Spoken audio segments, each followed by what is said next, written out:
Hello, my name is Laura. I'm a Foundation Year 1 doctor based in the northeast of England, and this is my HLA project report. My project was in association with Medisense, a medical education website based in the northeast of England. They have one of the largest online case banks. Medical cases are an interactive learning tool for medical students, and they often provide a more realistic preparation for clinical exams.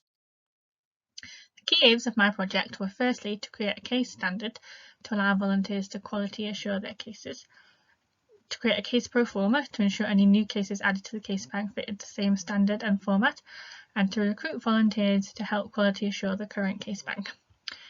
There are over 100 cases in the case bank, and my initial aim was to quality assure all of these. The case standard helped communicate to volunteers the key aspects each case needed, and I was given feedback on this from one of the creators of the case bank. Despite initially good progress and a good level of interest from volunteers, I struggled to maintain that interest. Many volunteers did not return cases back to me, and some that did suggested comments rather than editing the case themselves. This was a good lesson for me to think about how instructions are interpreted, particularly when given over email. Due to restricting volunteers to doctors, many of whom were in foundation training, I had a much lower response rate, and these factors meant that I had quite slow progress over the winter period. Following this, I felt it was important for me to set new aims to help me progress in my project. I reduced the number of cases to 50. I increased social media recruitment, particularly through Facebook and messaging, and I increased engagement with volunteers to help increase the return rate.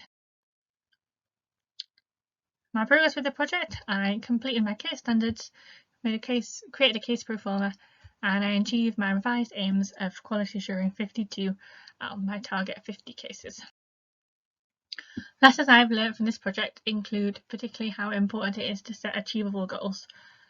Secondly, the balance between encouraging volunteers and feeling like you're bothering them is something I'm going to continue to work on, and that links to making the most out of your resources.